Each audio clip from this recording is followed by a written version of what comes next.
keessa biyyaala haala mijatutti nu jaallatanii dubbii sagalee waaqayyoo sadarkoo sontaan kan bara kan barachaa jirtan egaa chaanaaliin keenya barumsa garaagaraa qabatee jira akkasumas chaanaalii Betel Tuubiin barumsa garaagaraa dabarsaa waan jiruuf hundumti keessan subscribe share like gootanii hiriyoota keessaniif waldaa garaagaraa jiran keessanii waliin akka barattanii akka hordoftan asumaan sin beeksisuu barbaanna. Kanatti aansuudhaan keenya gaa'elli mana kiristaanaa Ortodoksii iddoo meeqatti qoodama kan jedhu of ibsitu. Gaa'elli mana kiristaanaa keenya Ortodoksii Tawaahidoon akka abbootiin keenya nu barsiisanitti seerri mana amantaa keenyaas akka jedhutti gaa'elli bakka lamatti qoodama jechuudha. Kunis gaa'ela sirna tagliliidhaan raawwatamuu fi gaa'ela sirna qurbaanaa jedhamee bakka lamatti qoodama jechuudha. Akka mana amantaa keenyaatti jechuudha. Egaa gaa'elli kuni garaagarummaa qaba. Garaagarummaan gaa'ela sirna taglilii fi gaa'ela sirna qurbaanaa maal inni jennee ilaalla jechuudha. Egaa gaa'ela jechuun inni jalqabaa namni yookiin immoo mucaan abbaa fi haadha isaa inni isaa haadha manaa isaatti maxxanaa lamaan isaaniiyyuu foon tokko ta'u akkuma jedhu namni maatii isaarraa abbaa fi haadha isaarraa addaan ba'ee bultii ijaarratee akka inni jiraatu akka inni of danda'ee jiraatu jechuudha. Gama biraatiin immoo yoo ilaalle gaa'elli kennaa waaqayyooti jechuudha. Gaa'ela kan kenne waaqayyoodha. Gaa'elli eebbifamaadha. Namni yoo barbaade osoo hin fuudhinis hin heeruminis gaa'elaatiin alatti waaqayyoon gammachiisuu hin danda'a jedhee Phaawulos abbaan keenya dubbateera. Akkuma macaafa qulqulluuratti dubbatee jiru namni yoo barbaade waaqayyoon gammachiisuudhaaf gochaan inni hojjetu keessaa inni tokko waaqayyoon galateeffachuu, waaqayyoon faarfachuu ni danda'a jechuudha. Gaa'elitti osoo hin seeniin. Garuu immoo gaa'ela na barbaachisa yoo jedhee qoramuurraa fuudhaa heerumaas jedhee qulqulluun abbaan keenya Phaawulos dubbatee akkuma jiru gaa'elli kennaa waaqayyooti. Muuda kan of keessaa hin qabne qulqulloonni karaa gaa'elaatiin qulqulloonni amma nuti dubbannu amma nuti isaan kabajnu kennaan isaanii eebbi isaanii nurra haa bulu jennee araarsummaa isaaniitti abdannee waaqayyoon kadhannu hundumti isaaniiyyuu karaa sirna gaa'elaatiin kan isaan argaman. Gaa'elli qulqulluu waan ta'eef gaa'elli eebbifamaa waan ta'eef iyyuu karaa sanaan kan isaan argamani. Gaa'elli kun immoo seera lamaatiin sirna lamaadha. Inni jalqaba sirna tagliliitiin, inni lammaffaan immoo sirna qurbaanaan kan gaggeeffamudha. Garaagarummaan isaanii maal yoo jennee ilaalle taglilii jechuun kabaja guddaa kan qabudha. Ulfina guddaa kan qabudha mana amantaa keenya keessatti jechuudha. Innis gaafa gaggeeffamu mallattoo isaa addaan baasuudhaaf jecha mallattoodhaan addaan baasuun yoo barbaachise sirni qurbaanaa gonfoo isa mataa irratti kaawwatan hin qabu. Kan taglilii garuu ni qaba jechuudha. Taglilii fi qurbaanadha gaa'elli kun jennee kan ittiin addaan baasnu keessaa inni tokko isaan jechuudha. Gonfoo kanaan uffannaa kanaan addaan baasuu dandeenya jechuudha.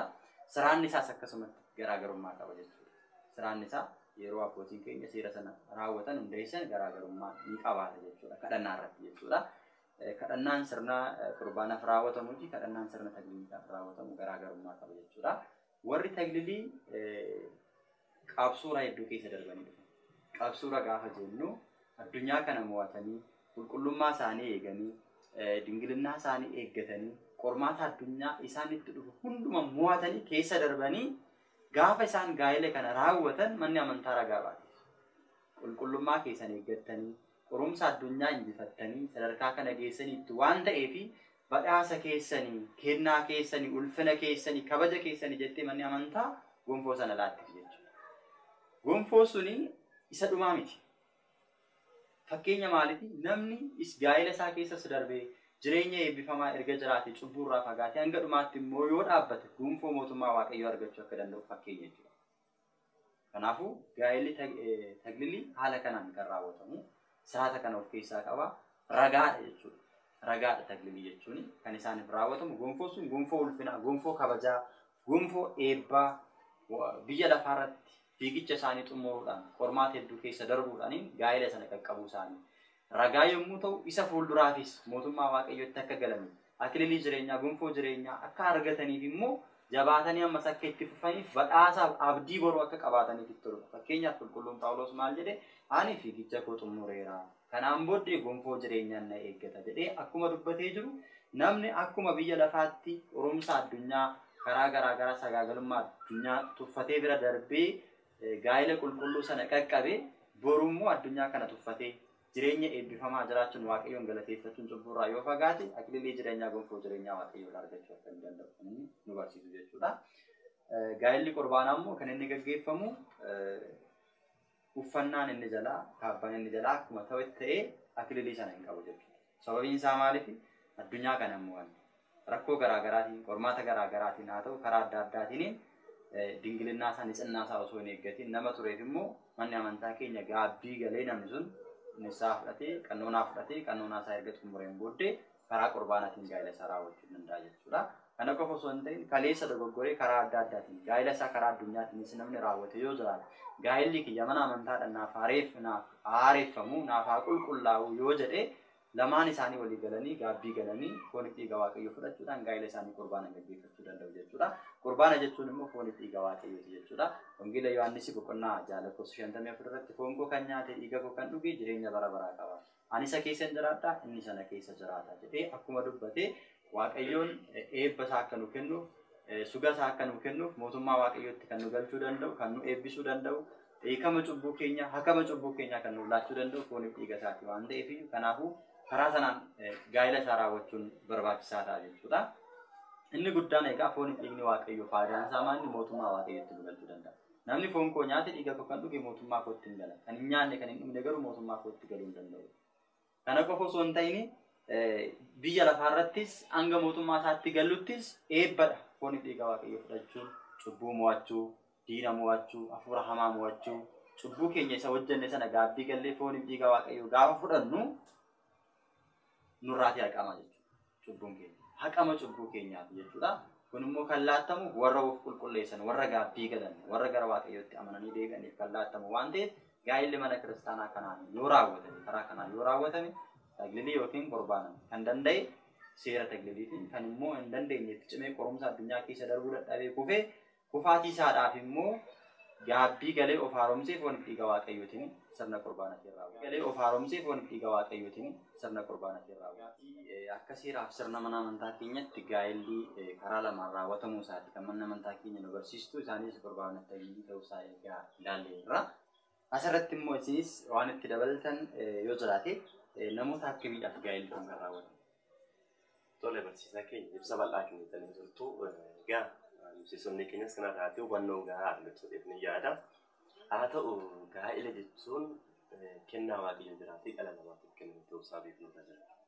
Waaqayyo dhala namaatiif waa lama kenna. Waa lamaan kun maaliif isaan gaafa jennu namoonni barbaadan kophaa isaanii jiraatanii waaqayyoon isaanii galateeffatanii akka jiraatan.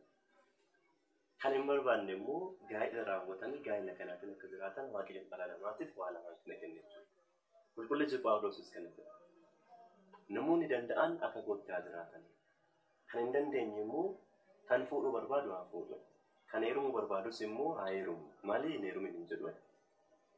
Kan danda'e akka kootti jechuunsaa inni kophaa isaa jiraatee waaqayyoon galateeffachaa waan ta'eef. Namoonni danda'an gadaamii galanii mana qulqullummaa keessa jiraatanii waan gaarii hojjechaa waaqayyoon galateeffachaa akka isaan tuffatanii.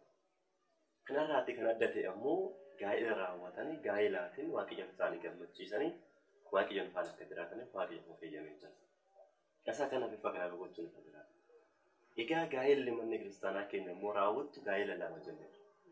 Innis warreen dingilnaa isaanii eeggatanii kabaja foonummaa isaanii eeggatanii alaalummaa irraa ejjummaa irraa of eegan gaa'ela tajaajila raawwatu.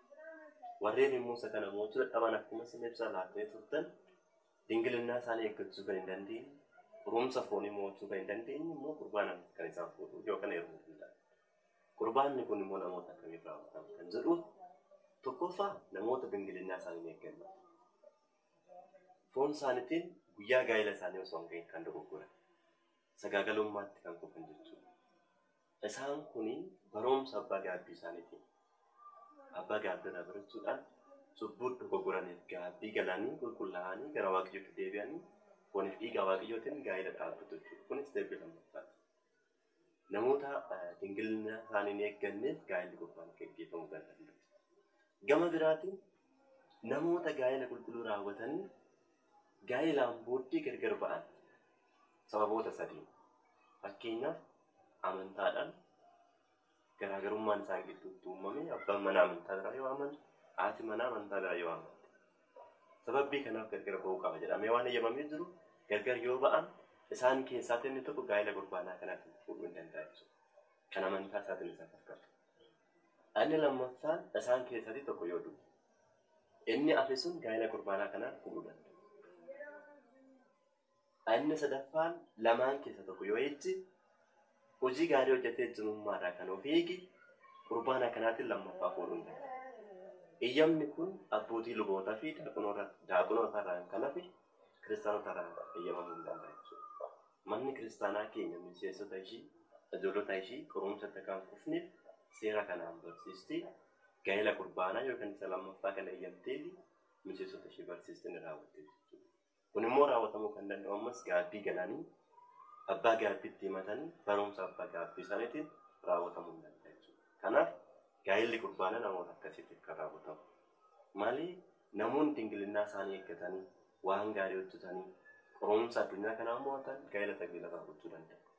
Isa kana kan hin dandeenye garuu yeroo baay'eetti kan nuti dhageenyu namoonni baay'eenis kan nu gaafatan ijoollee baay'een erga qorumsa garaagaraa keessa galanii akka dogoggoranii booddee gaa'ela tajaajila raawwachuu hin danda'a jedhanii gaafatu.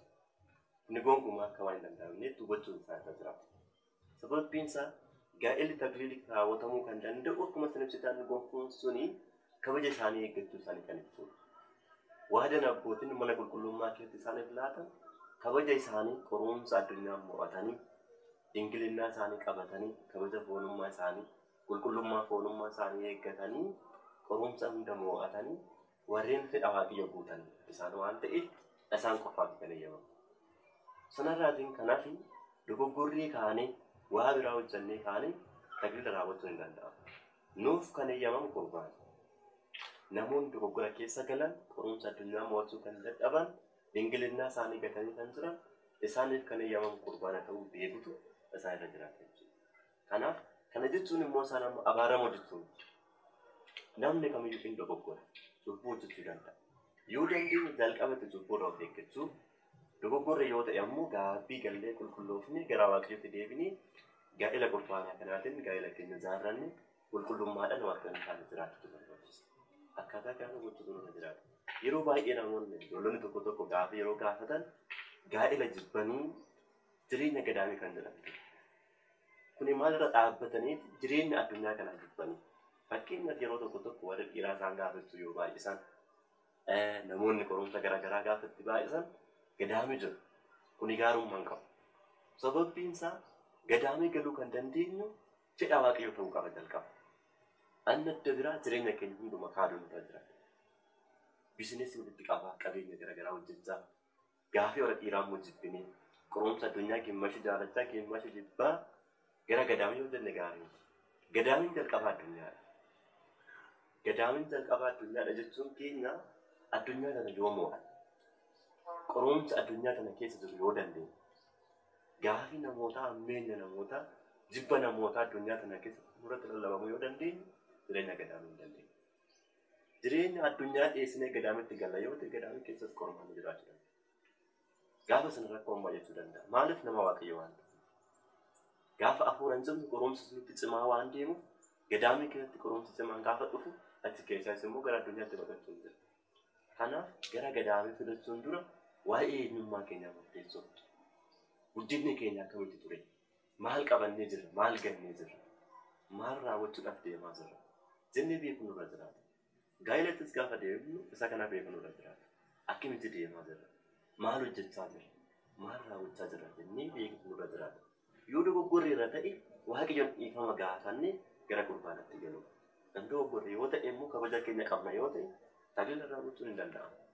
Namoota tajaajila raawwachuu danda'an faana. Yeroo tokko tokko immoo namoonni maal gaafatu gaafin ijoollonni gaafatan jechuudha. Namoonni dingilinaa isaan eeggatan dhiiraa ta'u shamarran ani tokko jechuudha.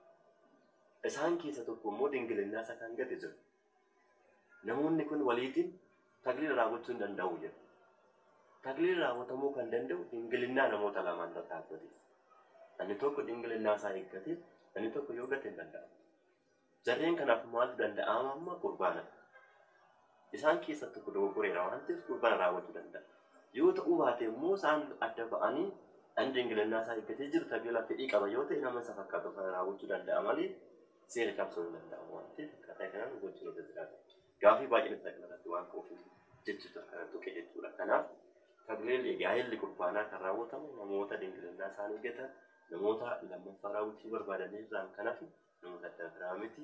Kun immoo raawwatamuu kan danda'u gaaffii gallee waan gaarii hojjannee barumsa irraa gaaffii keenya dhageenyee gara mana qulqullummaatti deebinee gaa'ela qurbaanaa kana raawwachuu hin dandeenye.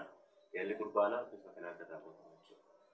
Baay'ee gaariidha. Egaa yeroo baay'ee akkuma isin amma kaastan waa'ee inni tokko dinqilinnaa isaa eeggatee inni tokko hin eegganne irratti gaaffii baay'eetu ka'a. Namoota baay'eetu gaafata. Inni kun gonkumayyuu hin danda'amu. Gaa'elli lamatu jira jenne inni tokko taglilii inni tokko qurbaana jennee. Inni tokko dinqilinnaa isaa eeggateera. Isa dinqilinnaa isaa eeggatee maaltu raawwatama? Tagliliin raawwatama. Isa hin eegganneef immoo qurbaana waan ta'eef gaa'ela lama al takkaan bataskaana mana amantaa keessatti raawwachuun yookiin immoo nama jarri kun tokko ta'uudhaaf deemaa jiru. Nama tokko ta'uudhaaf deemaa jiru kanatti gaa'ela lama raawwatamuuf jechuudha. Kanaafiyyuu inni dinqilinnaa isaa eeggate nama dinqilinnaa isaa eeggate. Inni hin eegganne immoo qurbaana akkaataa kanaan raawwachuutu irra jiraata. Yoommoo fedhiilleen jara kana lamaanii wajjin jiraate dirqama gadi bu'ee isa dinqilinnaa isaa hin eegganne wajjin qurbaana raawwachuutu irra jiraata waan ta'eef isa kanadha. Egaan kabajamtootaaf jaalatamtoota fayyaa appituu fi sagantaan keenya yeroo biraa barnoota adda ta'een amma walitti deebinutti guyyaa har'aa kana barnoota guddaa argattan barattan jennee yaadna. Chaayinaalii kana sabiskiraayib shee laayik gochuudhaaniin sagalee waaqayyoo addunyaa kana akka qaqqabuuf nu deeggara. Gama biraatiinis immoo chaayinaalii Beetel Tuubii sabiskiraayib shee laayik gochuudhaaniin sagalee achirratti darbu hunduma hordoftanii sagalee waaqayyoo akka barattan isin affeerra. Jalqabsiisee kan nu xumursiise waaqa abboota keenyaaf abbaaf ilmaaf hafuura qulqullummaa keenya sillaaseedhaaf galanne haa ta'u akkasuma haadha keenya durboo maaramiif ergamoota qulqulloota isaaf galanne haa ta'u.